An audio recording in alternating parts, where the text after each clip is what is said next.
What's up, everybody? Jason from JTV Live. I'm so glad you all chose to stop by today because I got a good one. Teach y'all how to whip up my pizza nugs. Basically, it's a fresh yeast starter that you can multiply a small amount of yeast, turn it into a lot of yeast, freeze it, and have it be ready to throw in your next pizza dough recipe. Basically, we're making kind of like a tiga or like a really low moisture sort of starter dough. It's gonna have a few adjuncts in it that are gonna make it sort of easier to crumble and add some nutrients. So our ingredients are just gonna be some regular old flour, white flour, all-purpose, bread, double O, whatever you got. And to that, we're gonna add some cornstarch. You can use potato starch and any other kind of starch that you might have on hand. What the starch is gonna do is it's non-fermentable, so it's gonna kind of give a crumbly texture to it, so that way when we go to add it to a batch of dough, it'll crumble up into the water a little bit more readily.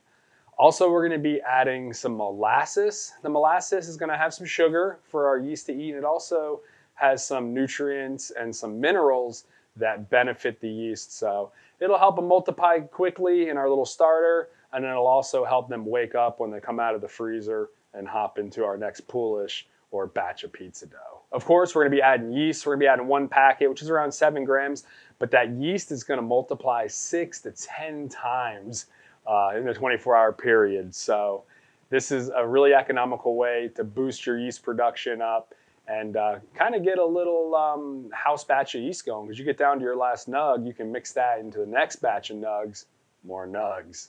All right, so the first thing we want to do is we want to get our molasses dissolved into some warm water. We're going to do 10 milliliters of molasses and 20 milliliters of warm water.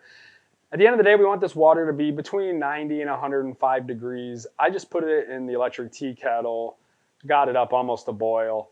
I stirred it in with the molasses and then kind of set it to the side when I did the other steps and waited until it reached that 105 sort of target range before I added it. Now for our dry ingredients, we're gonna mix up our yeast, our cornstarch, and our flour.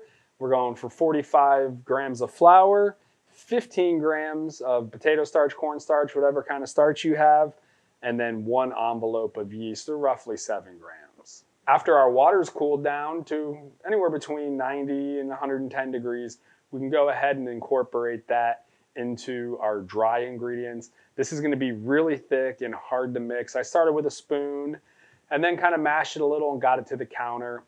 After a few minutes of kneading it, when it kind of started to stick together, I put a warm, damp cloth over it and I let it sit for about 10 minutes. After that 10-minute rest, I kneaded it a little bit more. I used the help of a rolling pin to mash it down. I mean, this stuff is dry, but it's worth it because you don't want it to be too wet because that'll go screwing up the moisture ratios in your recipes that you're gonna be making with it in the future. So the dry thing is a good thing. It's nice and dense and it won't really affect the weights of your final batch, whatever you're gonna make. Then we're gonna wrap it tightly in saran wrap, put it in the fridge for 24 hours. After 24 hours, you'll have a beautiful 90-gram massive bouillon of this yeast. And we're gonna break it into 6 sections, so that way they'll be roughly about 15 grams a pop. And I would use 15 grams per 1,200 grams or so of total finished dough weight. So that way I know if I'm making my typical batch, which is between 1,000 and 1,500 grams total of dough, one of these nugs will be good. Or I could put 2 nugs in if I wanted a little extra. We're gonna individually wrap them, put them in a freezer bag, and throw them in the freezer, and they'll be good for probably about 2-3 months. In the fridge, maybe up to a week. And then of course you'd have to feed it again. So once you pull them out of the freezer, put them in the fridge, give them about a day to warm up, and then put them in your poolish or your dough or whatever you're gonna be doing with them. Guys, let me know down in the comments what you think about this. If you guys have ever experimented making fresh yeast, or if you've had any successes or any pitfalls using this method. Thanks a lot for tuning in, guys. Till next time. Peace.